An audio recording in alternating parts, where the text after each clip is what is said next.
Hello, എല്ലാവർക്കും നമ്മുടെ മഴതോറും മുൻപേ സീരിയലിൻ്റെ ഇന്നത്തെ നമ്മുടെ പ്രൊമോ വീഡിയോയിലോട്ട് സ്വാഗതം. അപ്പോൾ നമ്മുടെ ബാലചന്ദ്രൻ്റെയും വൈജയന്തിയുടെയും ജീവിതത്തിൽ ഇനി എന്തൊക്കെ മാറ്റങ്ങളാണ് വരാൻ പോകുന്നതെന്ന് നമുക്ക് നോക്കാം. അപ്പോൾ ബാലചന്ദ്രന് കഴിഞ്ഞ ദിവസം റൂമെടുത്ത് അവിടെ മദ്യപിച്ചു ഇരുന്ന് കാര്യങ്ങൾ മാലതിയും ഗംഗാധരനും ഒക്കെ ആയിട്ട് വന്ന സമയത്ത് കാര്യങ്ങളൊക്കെ ഡിസ്കസ് ചെയ്ത് ഉള്ള ദേഷ്യമൊക്കെ അവരോട് തീർക്കുകയാണ്. തിരിച്ച് അവർ കാര്യങ്ങൾ രണ്ടുപേരും മാറി മാറി സംസാരിച്ചിട്ട് ബാലചന്ദ്രൻ ഒന്നും അംഗീകരിക്കുന്നില്ല. കാരണം നിങ്ങൾ ചെയ്ത തെറ്റ് തന്നെയാണ്. നിങ്ങളുടെ സഹോദരിയുടെ ജീവിതം മാത്രം നിങ്ങൾ നോക്കി എൻ്റെ ജീവിതത്തിൽ എനിക്ക് വന്ന ആ മാനക്കേട് അല്ലെങ്കിൽ ഞാൻ സഹിക്കുന്ന ഇപ്പോഴറിഞ്ഞ് ആ സഹിക്കുന്ന മാനക്കേടിന് നിങ്ങൾക്ക് എന്തെങ്കിലും പരിഹാരമുണ്ടോ, ഇനി ഒന്നുമില്ല ചെയ്യാൻ എന്നുള്ള രീതിയിലൊക്കെ ബാലചന്ദ്രൻ കുറേ സംസാരിക്കുന്നുണ്ട്. അപ്പോൾ മാലതി നടന്ന കഥകളെല്ലാം പറഞ്ഞ് ബാലചന്ദ്രനെ മനസ്സിലാക്കിയെങ്കിലും ബാലചന്ദ്രൻ അതൊന്നും ഉൾക്കൊള്ളുന്നില്ല. അപ്പോൾ പിറ്റേ ദിവസം മാലതിയും നമ്മുടെ ഗംഗാധരനും വീണ്ടും ചെല്ലുകയാണ്. അപ്പോൾ ബാലചന്ദ്രൻ അവിടെ നിന്ന് പോകാനായിട്ടുള്ള തയ്യാറെടുപ്പാണ്. പക്ഷെ അന്ന് ആൾ ഇച്ചിരി നോർമലായിരുന്നു. കഴിഞ്ഞ തലേദിവസം ഫുള്ള് കുടിച്ചിട്ട് മദ്യത്തിൻ്റെ ആ ഒരു ഇതിലാണെങ്കിലും മനസ്സിലുള്ള സങ്കടങ്ങൾ മൊത്തം അവരോട് പറഞ്ഞു തീർത്തു. എന്നിട്ട് ബാലചന്ദ്രൻ പറഞ്ഞു, എന്നിട്ട് മാലതി ഗംഗാധരനും കൂടെ പറഞ്ഞു, എന്തായാലും ഇത് ഇത്രയും വന്നു പോയില്ലേ, ഇനി അതൊക്കെ സഹിച്ച് നമ്മുടെ കുടുംബം ജീവിതം നല്ല രീതിയിൽ കൊണ്ടുപോകാൻ നോക്ക് എന്ന് പറയുമ്പോൾ ബാലചന്ദ്രൻ ഒരു ചിരിച്ചിട്ട് പറയുന്നു, എന്ത് കുടുംബജീവിതം, അറുത്ത് മാറ്റാൻ പറ്റുന്ന ഒരു ബന്ധമായിരുന്നുവെങ്കിൽ ഈ നിമിഷം ഒരു കത്തി കൊണ്ട് ഞാൻ അറുത്തു മാറ്റിയനെ അവളും ഞാനുമായിട്ടുള്ള ബന്ധം. പക്ഷെ അങ്ങനെ മറുത്തു മാറ്റാൻ പറ്റുന്ന ഒരു ബന്ധമല്ലല്ലോ. പുള്ളിക്ക് വേറൊന്നുമില്ല, തന്നെ ചതിച്ചു എന്നുള്ള ഒരു സങ്കടം മാത്രമാണ് ബാലചന്ദ്രന്. എല്ലാവരും കൂടെ ഇന്ന് വരെ ഞാൻ അവളെ വിവാഹം കഴിച്ചുവെങ്കിലും എങ്ങനെയോ 3 കുട്ടികളുണ്ടായി എന്നുള്ളതല്ലാണ്ട് ഒരു ഭാര്യ ഭർത്ത ജീവിത ബന്ധം ഞങ്ങൾ ഇന്ന് വരെ ഞങ്ങൾക്ക് നല്ല രീതിയിൽ നമ്മുടെ ആ ഒരു വീട്ടിലൊരു ഭാര്യ ഭർത്താവ് മക്കൾ അവരൊക്കെയുള്ള ജീവിതം, ചിരി തമാശകൾ, അങ്ങനെ ഒരു ലൈഫേ എനിക്ക് അവൾ ഇന്ന് വരെ തന്നിട്ടില്ല. അന്നും ഇന്നും ഒരു സംസാര രീതി, എതിർത്തുകൊണ്ടുള്ള സംസാര രീതി അല്ലാണ്ട് അവളെ ഭാഗത്തു നിന്നും ഇന്ന് വരെ ഒരു നല്ല സന്തോഷകരമായൊരു കുടുംബജീവിതം എനിക്ക് കിട്ടിയിട്ടില്ല. ഇതെല്ലാം എന്നോട് ചെയ്ത ശിക്ഷ തന്നെയാണ് എന്നുള്ളത് നമ്മുടെ ബാലചന്ദ്രൻ അവരോട് പറയുന്നുണ്ട്. അപ്പോഴും ഗംഗാധരൻ പറയുന്നുണ്ട്, വൈജയ്ക്ക് ഒരിക്കലും അറിയില്ല ആ കുട്ടി മരണപ്പെട്ടെന്നാണ് വൈജയുടെ അടുത്ത് പറഞ്ഞിരിക്കുന്നത്. പക്ഷേ ഞങ്ങളും അങ്ങനെ തന്നെയാണ് ബാലചന്ദ്ര കരുതിയത്.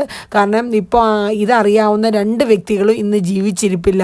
കാര്യം 2 വർഷത്തിനകത്ത് ആ ഓർഫണേജ് കൊണ്ടുകൊടുത്ത് 2ാമത്തെ വർഷമായപ്പോൾ ആ കുട്ടിക്ക് എന്തോ അസുഖം വന്ന് മരിച്ചു എന്നാണ് പറഞ്ഞ കാര്യം. ആരും അതിനെ ഇനി തിരക്കി പോവാതിരിക്കാൻ വേണ്ടിയിട്ടായിരിക്കാം അവരങ്ങനെ പറഞ്ഞത്. അച്ഛനും മറ്റേ ആ മേനോനും ഒക്കെ അങ്ങനെ പറഞ്ഞത്. അല്ലാണ്ട് നമുക്കിതിൽ സത്യാവസ്ഥ അറിയില്ല.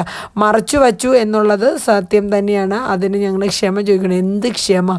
എൻ്റെ ജീവിതമല്ലേ പോയത്. ഈ ഒരു മുറിപ്പാട് നിങ്ങളുടെ ജീവിതത്തിലാണ് സംഭവിച്ചെങ്കിൽ മാലതിയേട്ടത്തി നിങ്ങൾ സഹിക്കോ? ഈ ഗംഗാധര ഏട്ടൻ ഇങ്ങനെ ഒരു അവിഹിത ബന്ധം ഉണ്ടെന്നും അതിലൊരു കുഞ്ഞുണ്ടെന്നും അറിഞ്ഞാൽ നിങ്ങൾ സഹിക്കുമോ മാലതിയേട്ടത്തി? അപ്പോൾ മാലതി പറഞ്ഞു, ഒരിക്കലും ഇല്ല, ആർക്കും ഇത് ക്ഷമിക്കാനും സഹിക്കാനും പറ്റുന്ന കാര്യമല്ല ബാലേന്ദ്ര. നമുക്ക് മനസ്സിലാവുന്നുണ്ട് ബാലചന്ദ്രൻ്റെ ഇപ്പോഴത്തെ ഈ മാനസികാവസ്ഥ. ഇനിയിപ്പോൾ ഇത് വീട്ടിൽ ചെന്ന് കഴിഞ്ഞിട്ട് ബാലചന്ദ്രൻ എന്ത് ചെയ്യാനാണ് എന്നുള്ള അവർക്ക് ആ ഒരു ചിന്തയാണ്. കാര്യം വൈജയന്തിയും അറിയുന്നില്ലല്ലോ ഈ ബാലചന്ദ്രൻ ഇനി ഈ ഒരു കേസുമായിട്ടാണ് ഇങ്ങനെ വന്നിരിക്കുന്നതെന്നും പെട്ടെന്ന് അറിയുമ്പോൾ എന്ത് പറയും, എങ്ങനെ അത് ഹാൻഡിൽ ചെയ്യണം എന്നുള്ള ഒരു ഐഡിയ ഒന്നും വൈജയ്ക്കും ഇല്ലല്ലോ. അവർ പറ്റാവുന്നിടത്തോളം കാര്യങ്ങളൊക്കെ പറഞ്ഞു കൊടുത്തു. ഏട്ടാ അവർ പോവാണ്. അങ്ങനെ ബാലചന്ദ്രനും അവിടെ നിന്ന് റൂം വെക്കേറ്റ് ചെയ്ത് പോവാണ്. എന്നിട്ട് വീട്ടിലെത്തിയിട്ട് മാലതിയും നമ്മുടെ ഗംഗാധരനും കൂടെ സംസാരിക്കുന്ന രംഗങ്ങളാണ്. അവർ പറയുന്നുണ്ട്, ഇനിയിപ്പോൾ വീട്ടിലെത്തിക്കഴിഞ്ഞ് വൈജയോട് ഈ കാര്യങ്ങളൊക്കെ പറയുമ്പോൾ വൈജ അപ്പോഴല്ലേ അറിയുള്ളൂ ഇങ്ങനെ കുഞ്ഞ് ജീവിച്ചിരിക്കണു എന്നുള്ള കാര്യം. അതറിയുമ്പോൾ ഏറ്റവും കൂടുതൽ ശത്രുത അവൾക്ക് നമ്മളടുത്തായിരിക്കും എന്ന് ഗംഗാധരനും മാലതിയും പറയുന്നുണ്ട്. കാര്യം മാലതി പറയുന്നുണ്ട്, നമ്മൾ കുഞ്ഞ് മരിച്ചു പോയെന്നല്ലേ നമ്മളറിഞ്ഞ കാര്യമല്ലേ അവളുടെ അടുത്ത് പറഞ്ഞത്. ഇതറിയുമ്പോൾ അവൾ ആദ്യം ചോദിച്ചു വരുന്നത് നമ്മളുടെ അടുത്തായിരിക്കും ഗംഗേട്ടാ എന്ന് മാലതി പറയുന്നത്. നമ്മൾ എങ്ങനെ അത് കൈകാര്യം ചെയ്യൂ എന്നുള്ളത് ഒരു ഐഡിയ ഇല്ലല്ലോ എന്ന് പറയുന്നുണ്ട്. അപ്പോൾ ഗംഗാധരൻ പറയുന്നുണ്ട്, എന്തായാലും ബാലചന്ദ്രൻ അവിടെ പോട്ടെ, പോയി കഴിഞ്ഞിട്ട് അവിടെ എന്താണ് വൈജയായിട്ട് സംസാരിക്കുന്ന അറിഞ്ഞിട്ട് നമുക്ക് ഒന്ന് അവിടെ വരെ പോവേണ്ടി വന്നാൽ അങ്ങോട്ടൊന്ന് പോയി കാര്യങ്ങളൊക്കെ ഒന്ന് നമുക്ക് അന്വേഷിക്കാമെന്ന് ഗംഗാധരൻ മാലതിയോട് പറയുന്നുണ്ട്. ഈ സമയത്ത് നമ്മുടെ പിന്നെ അലീന മാഡത്തിനോട് ചെന്ന് ചോദിക്കുന്നുണ്ട് വൈജയോട്, മാഡം ഞാൻ പോവാനായിട്ടിരിക്കുകയാണ്, അപ്പോൾ എങ്ങോട്ടെന്ന് ചോദിക്കുമ്പോൾ അല്ല പണി നിർത്തി, അപ്പോൾ അല്ലെങ്കിൽ തന്നെ വൈജയ്ക്ക് തലയ്ക്ക് ഭ്രാന്ത് പിടിച്ചിരിക്കുകയാണ്, അപ്പോൾ ബാലചന്ദ്രൻ ഇതുവരെ വന്നിട്ടില്ല എന്നൊക്കെ പറയുമ്പോൾ സാർ എങ്ങോട്ടാണ് മാഡം പോയത്, ഇത്രയും നേരമായിട്ടും കണ്ടില്ല, എനിക്കറിയില്ല, ഞാൻ എല്ലായിടവും വിളിച്ച് തിരക്കി, എനിക്കറിയില്ല, എനിക്ക് സ്വസ്ഥത താട്ടെ എന്ന് പറഞ്ഞ് വൈജയാണെങ്കിൽ ആകെ ടെൻഷനാവുകയാണ്. അപ്പോൾ നമ്മുടെ അലീന നേരെ മുത്തശ്ശിയുടെ റൂമിൽ ചെന്നിട്ട് മുത്തശ്ശിയോട് പറയാം, മുത്തശ്ശി സാറ് ഇതുവരെ വന്നിട്ടില്ല, എന്താ ഈ പറയണം. മുത്തശ്ശി നെഞ്ചത്ത് കൈവച്ചിട്ട് എന്ത് പറ്റി കാണും എൻ്റെ കുട്ടിക്ക്, എവിടെ പോയ എൻ്റെ ഇത്രയും നാൾ ഈ കുടുംബത്തെ എല്ലാം സഹിച്ചും ക്ഷമിച്ചും നിൽക്കാൻ കഴിവുള്ള ഒരാളാണ് എൻ്റെ ബാലൻ. കാരണം എൻ്റെ സ്വന്തം മോളാണെങ്കിൽ അവളുടെ ഈ സ്വഭാവത്തെ സഹിച്ചും ക്ഷമിച്ചും പൊക്കോണ്ടിരുന്ന ബാലചന്ദ്രന് അത്രയും നല്ലൊരു മനസ്സുള്ളവനാണ്, അവൻ എന്ത് പറ്റിക്കണം, എൻ്റെ കുട്ടിക്ക് ഒരു അപകടവും വരല്ലേ എന്ന് പറഞ്ഞ് മുത്തശ്ശി കരയാണ്. അപ്പോൾ അലീനയും പറയുന്നുണ്ട്, ശരിയാണ് മുത്തശ്ശി, കാരണം ഈ വീട്ടിൽ എന്നോട് ഒരു അച്ഛൻ്റെ സ്ഥാനത്ത് നിന്ന് എല്ലാ കാര്യങ്ങളും ചെയ്ത് അതിൻ്റേതായ രീതിയിലെല്ലാം ചെയ്ത് ഒരു അനുകമ്പയുള്ളൊരു വ്യക്തിയാണ് ബാലേന്ദ്രൻ സാറ്, സാറിന് എന്ത് പറ്റി കാണും, സാർ എത്രയും വേഗം വന്നെങ്കിൽ മതിയായിരുന്നു എന്നിങ്ങനെ ഇരിക്കുക. ആ സമയത്ത് അലീന പറയും നമുക്ക് മനുവേട്ടനെ ഒന്ന് വിളിച്ചു നോക്കാമെന്ന് പറഞ്ഞ് മനുവിനെ വിളിക്കണം. അപ്പോൾ മനു പറയും, ഇല്ല അലീന, ഇതുവരെ എനിക്കൊരു വിവരം കിട്ടിയിട്ടില്ല, ആൻറ്റി എന്നെ വിളിച്ചിട്ടുണ്ടായിരുന്നു, പക്ഷേ ഒരു വിവരം അറിയാൻ പറ്റിയിട്ടില്ല എന്ന് പറഞ്ഞിട്ട് മനുവും വെക്കുകയാണ്.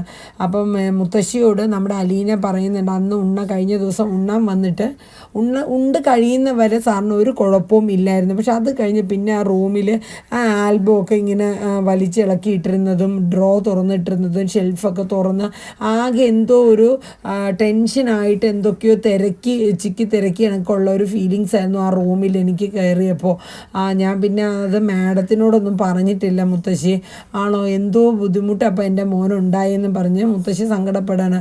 ആ സമയത്ത് നമ്മുടെ രേവതി കുട്ടീനെ വിളിക്കുകയാണ്. അപ്പോൾ രേവതി കുട്ടിയോട് അലീന കാര്യങ്ങളൊക്കെ പറയാണ്. അപ്പോൾ എന്നാ വരുന്നതെന്ന് ചോദിച്ചാണ് രേവതി കുട്ടി വിളിക്കുന്നത്. മോളെ ഇങ്ങനെയാണ് പ്രശ്നം, സാറ് ഇങ്ങനെ പോയിട്ട് 2 ദിവസമായി, അപ്പോൾ ഇവിടെ എല്ലാവരും ടെൻഷൻ അടിച്ചിരിക്കുകയാണ്, അപ്പോൾ എന്താണ് ഏതാണെന്നൊന്നും നമുക്കറിയില്ല, അപ്പോൾ അതുകൊണ്ട് ഞാൻ സാറ് വന്നിട്ട് വരാം, അതല്ലേ ഒരു മര്യാദ എന്നിങ്ങനെ അലീന പറയുന്നുണ്ട്.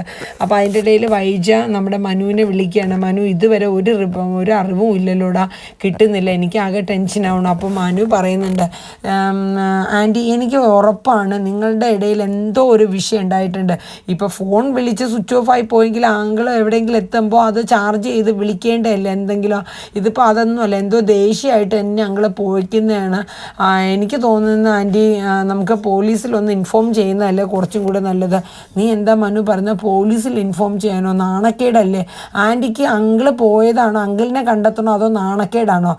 ആൻറ്റിക്ക് നാണക്കേടാണെങ്കിൽ ആൻറ്റി കംപ്ലൈൻറ്റ് കൊടുക്കണ്ട, അതാണ് വലുതെങ്കിൽ, അല്ലാണ്ട് അങ്കിളിനെ കണ്ടുപിടിക്കണമെന്നുള്ള വിചാരം ആണെങ്കിൽ ആൻറ്റി കംപ്ലൈൻറ്റ് കൊടുക്കുമെന്ന് പറഞ്ഞിട്ട് മനു ദേഷ്യപ്പെട്ട് ഫോൺ വെക്കുകയാണ്. അപ്പോൾ വൈജ വീണ്ടും ചിന്തിക്കുകയാണ്, ഇനിയിപ്പോൾ എന്താ ചെയ്യുക. ബബിതയും കൃഷ്ണജി അതിൻ്റെ ഇടയിൽ വന്ന് ചോദിക്കുന്നുണ്ട്, അമ്മേ അച്ഛനെ വിളിച്ചിട്ട് കിട്ടുന്നില്ലല്ലോ, എന്ത് പറ്റി കാണും, ഒരു കുഴപ്പമില്ല വന്നോളൂ എന്ന് പറഞ്ഞിട്ട് വൈജ അവരെ സമാധാനിപ്പിക്കുന്നുണ്ട്. അപ്പോൾ ഇനി വൈജ ചിന്തിക്കുകയാണ്, ഇനിയിപ്പോൾ എന്താ ചെയ്യേണ്ടത്, ഒരു പിടുത്തവും കിട്ടില്ല. അപ്പോൾ അറിയാവുന്ന സ്ഥലത്തും പോകാൻ സാധ്യതയുള്ള എല്ലാ സ്ഥലങ്ങളിലും അല്ലാണ്ട് വൈജയന്തി വിളിച്ച് കോണ്ടാക്ട് ചെയ്തു, പക്ഷേ എങ്ങും കിട്ടിയിട്ടില്ല, ആരും കണ്ടിട്ടുമില്ല. ഇനി എന്തെങ്കിലും അപകടം പറ്റി കാണുമോ, എന്തായാലും ഇന്ന് ഒരു ദിവസം കൂടെ എങ്ങനെയെങ്കിലും കഴിയട്ടെ, നാളെ പോയി സ്റ്റേഷനിൽ ചെന്ന് ഒരു കംപ്ലൈൻറ്റ് കൊടുക്കാം, അല്ലാണ്ട് എന്താ ചെയ്യുക. സത്യം പറഞ്ഞാൽ വൈജയ്ക്ക് വല്ലാത്ത ടെൻഷൻ കയറി തുടങ്ങി. ഓരോ മിനിറ്റും അല്ലെങ്കിൽ ഓരോ മണിക്കൂറും കടന്നു പോകും തോറും വൈജയുടെ ടെൻഷൻ കയറി വരണം എല്ലാവർക്കും. മക്കൾക്കാണെങ്കിലും അങ്ങനെ, അലീനയ്ക്ക് അതങ്ങനെ, മുത്തശ്ശിക്ക് അതിനേക്കാളേറെ, മനുവിൻ്റേതായ രീതിയിലൊക്കെ ഓരോരുത്തരെ കോണ്ടാക്ട് ചെയ്യുന്നുണ്ട്. പക്ഷേ ഇതുവരെയും ബാലചന്ദ്രനെ കുറിച്ചുള്ള ഒരു ഇൻഫർമേഷനും കിട്ടിയിട്ടില്ല. അപ്പോൾ ഇതുവരെയാണ് ഈ ഒരു രീതിയിലാണ് ഇപ്പോഴും നമ്മുടെ ഇന്നത്തെ പ്രൊമോയിൽ ഏകദേശമൊക്കെ നമ്മുടെ മഴതോറും മുംബൈയിൽ കാണിക്കുന്നത്. ഇനി വരും എപ്പിസോഡുകളിൽ ബാലചന്ദ്രൻ തിരിച്ചെത്തുന്നതോടുകൂടി ബാലചന്ദ്രൻ്റെ മനസ്സിലെ ഒരു കണക്ക് കൂട്ടൽ, വൈജയുടെ ജീവിതം തീരാൻ പോവാണ്. കാരണം എന്നോട് ചെയ്ത തെറ്റിന് അവൾക്ക് മരണം, അതിൽ കൂടുതലൊരു ശിക്ഷയില്ല എന്ന ചിന്തയോടുകൂടിയാണ് ബാലചന്ദ്രൻ വരുന്നത്. അലീന ഇതെല്ലാം താൻ കാരണമാണോ ഈ കുടുംബത്തിൽ ഇങ്ങനത്തെ ബുദ്ധിമുട്ടുകളൊക്കെ വന്നു പോയത് എന്നുള്ള സങ്കടത്തോടു കൂടി അലീന ഒരു വശത്ത്. അപ്പോൾ വരും ദിവസങ്ങളിൽ നമുക്ക് കണ്ടറിയാം മഴതോറും മുൻപേ സീരിയലിൻ്റെ ആ ഒരു മെയിൻ കണ്ടൻറ്റ് റിവ്യൂ എന്തായി തീരും എന്നുള്ളതൊക്കെ ഓരോ എപ്പിസോഡുകളിലൂടെ നമുക്ക് മനസ്സിലാക്കാം. അപ്പോൾ ഓരോ പ്രൊമോ വീഡിയോയുമായി നിങ്ങളുടെ മുന്നിൽ നിങ്ങളുടെ സ്വന്തം സുമി മുഫാസ് ടെസ്റ്റി കിച്ചൻ എത്തിച്ചേരുന്നതാണ്. അപ്പോൾ നമ്മുടെ വീഡിയോസൊക്കെ നിങ്ങൾ കണ്ട് സപ്പോർട്ട് ചെയ്യുക, ഇഷ്ടപ്പെടുകയാണെങ്കിൽ ലൈക്ക് ചെയ്യുക, നിങ്ങളുടെ വിലയേറെ അഭിപ്രായങ്ങളൊക്കെ ഒന്ന് കമൻറ്റ് ബോക്സിലൂടെ രേഖപ്പെടുത്തണം കേട്ടോ. ഒപ്പം ഇതുവരെ ഈ ഒരു കുട്ടി ചാനൽ സബ്സ്ക്രൈബ് ചെയ്യാത്ത ആരെങ്കിലുമൊക്കെ ഉണ്ടെങ്കിൽ ഒന്ന് സബ്സ്ക്രൈബ് ചെയ്ത് ആ ബെൽ ബട്ടനും കൂടെ ഒന്ന് ഓൾ കൊടുത്തു കേട്ടോ, നോട്ടിഫിക്കേഷനൊക്കെ വരാനുള്ളതാണ്. അപ്പോൾ എല്ലാവരുടെയും സപ്പോർട്ടിന് ഒരുപാട് നന്ദി വീണ്ടും വീണ്ടും പറയുന്നു. എല്ലാവരും നമ്മുടെ ചാനലൊക്കെ ഒന്ന് സപ്പോർട്ട് ചെയ്ത് തരിക. അപ്പോൾ വീണ്ടും അടുത്തൊരു പ്രൊമോ വീഡിയോയുമായി കാണാം. Tata, bye bye, take care, thank you.